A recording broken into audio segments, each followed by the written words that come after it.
Good morning to everyone. John Spencer, Team 13 Operations.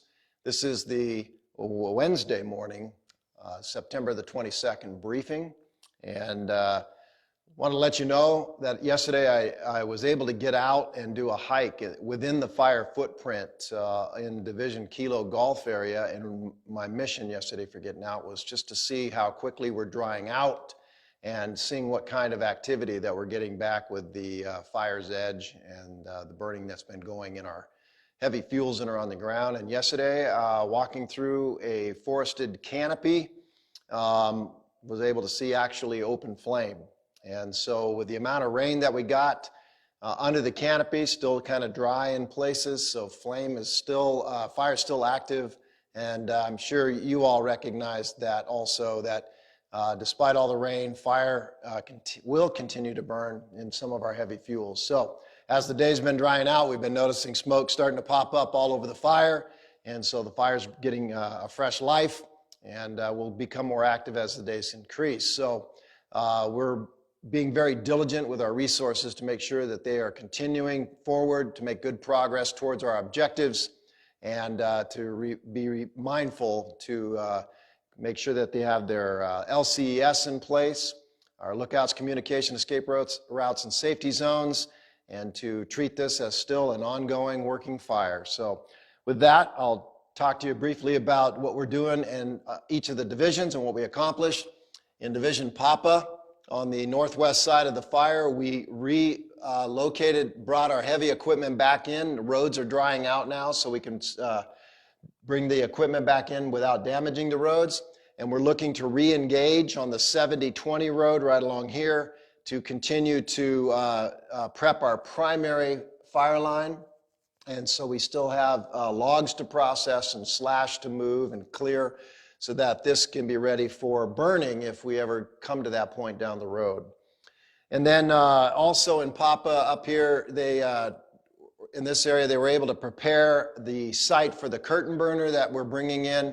And that curtain burner, again, like I said yesterday, is for burning slash and removing the mountains of slash that we have out there from all the line prep that we did by removing trees. And then they'll be hauling logs off of this area and two particular log deck sites to get all of that wood off the primary line. So that'll be another thing they'll be doing.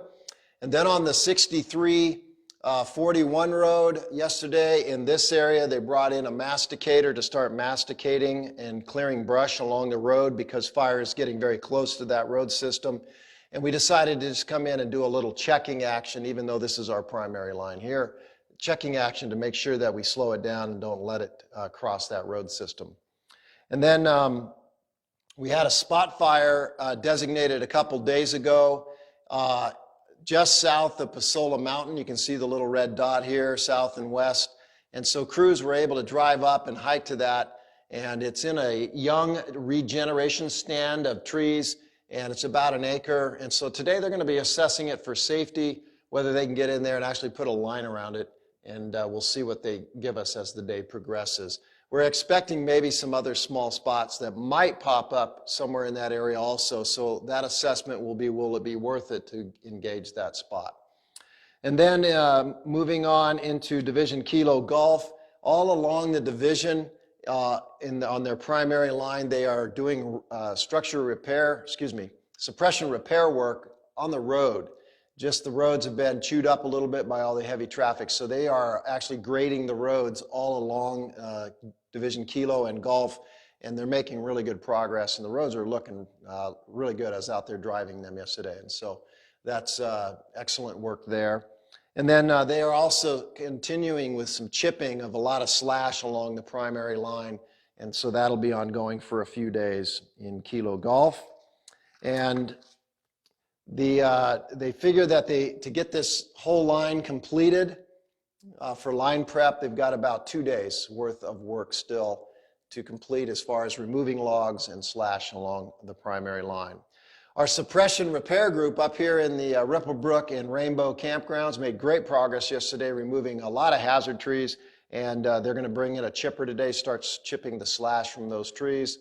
and cleaning up those campgrounds so that fire crews could be able to use those in the future if needed. And then in Division Alpha Whiskey, down along the bottom, they've got all the chipping done along the primary line, and so that's a good plus. And then they also reconnected all the hose and pumps that they had disconnected along here prior to our weather event because they didn't know if the temperatures would get down so cold to freeze them. So they drained their lines, and now they just refilled everything up, fired the pumps, everything's ready to go again in case fire continues to push our hand down here along our primary line down by the Gold Butte area. And then they actually went in and went to Gold Butte and did an assessment on how close the fire actually got to Gold Butte, and figured out that it got with less than a quarter mile to Gold Butte before we had the rain event. And it ran into the retardant that we put down on Gold Butte to protect it the night before we got the rain. And so that was a good stroke for the divisions to call in retardant to help check that fire from getting to the lookout. And now we have a firing plan for that area. If this fire continues to pick up and flank, we're going to try to put fire around the lookout down here just to make sure we protect it continually, protect it and be able to control the movement of fire around that lookout. So overall, great work getting done now that the roads are drying out, but we're just asking everybody to be very diligent, like I said, and continue to act like this is a truly ongoing fire, which it is. So thank you, and have a great day.